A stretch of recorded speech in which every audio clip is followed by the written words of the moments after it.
Hello everyone. Hope you all are doing well. Students, today we will start our new chapter in history. Chapter 5, When People Rebel. 1857 and after.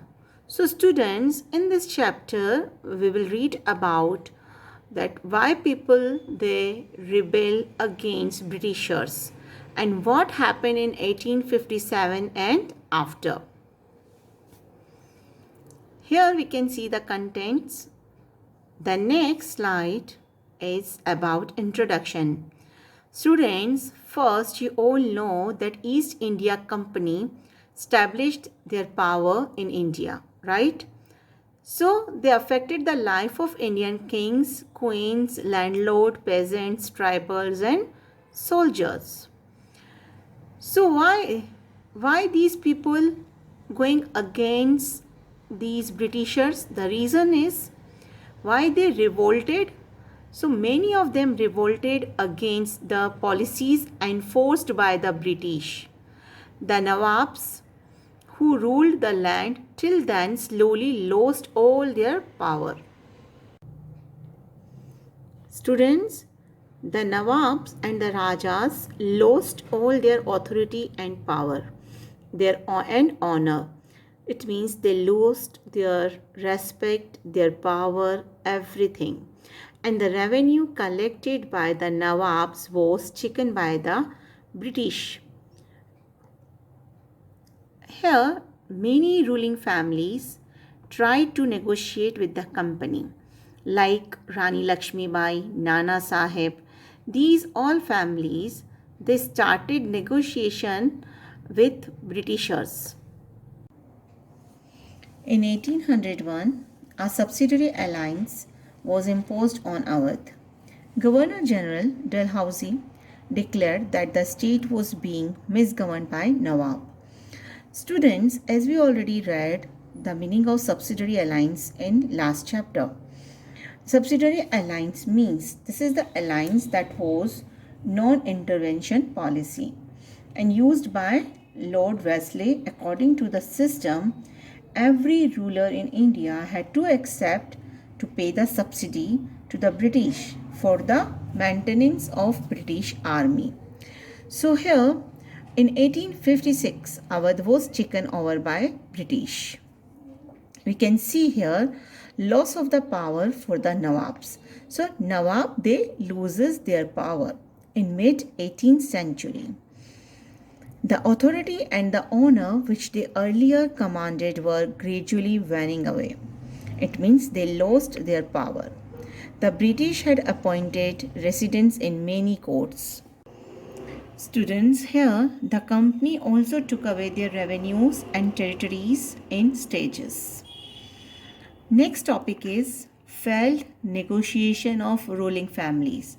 As we all know that Jhansi ki Rani Lakshmi Bai and Nana Sahib, they both tried to negotiate with the company to protect their interest, but they failed. Students, here we will read that after the death of her husband, of Rani Lakshmi Bai, she wanted her adopted son to be recognized as the heir to the kingdom. Similarly, Nana Sahib, who was adopted son Peshwa Baji Roy II, he also wanted that father's pension, but after when his father died, but the company refused both of them. Then next we will see the next topic is annexation of Awadh. A subsidiary alliance was imposed on Awadh and it's fully taken over in 1856.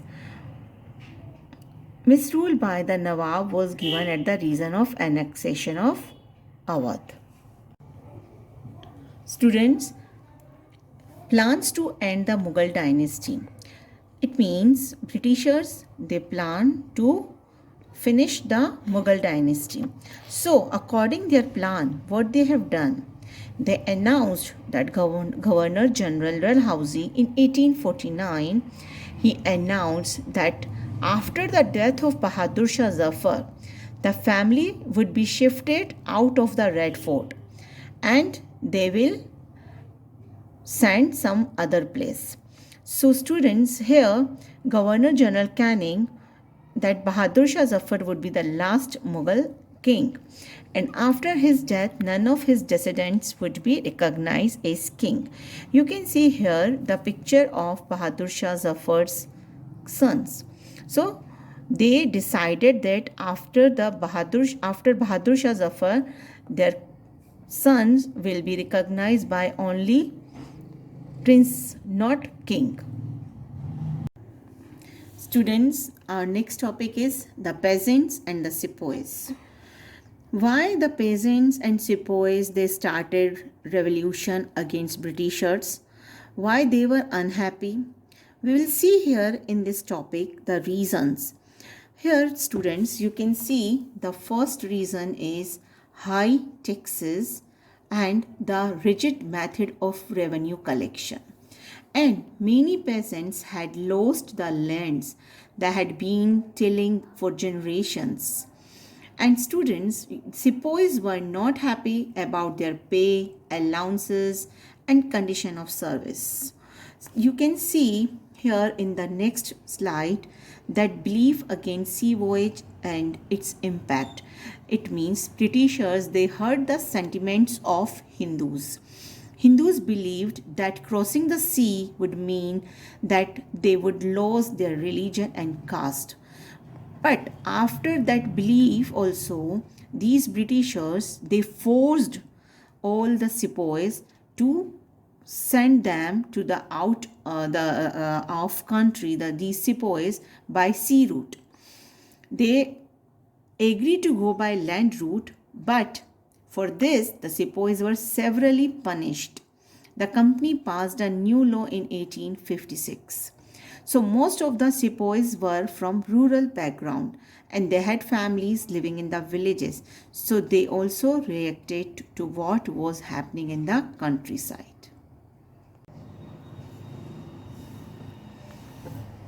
Responses to reforms. The British believed that Indian society had to be reformed.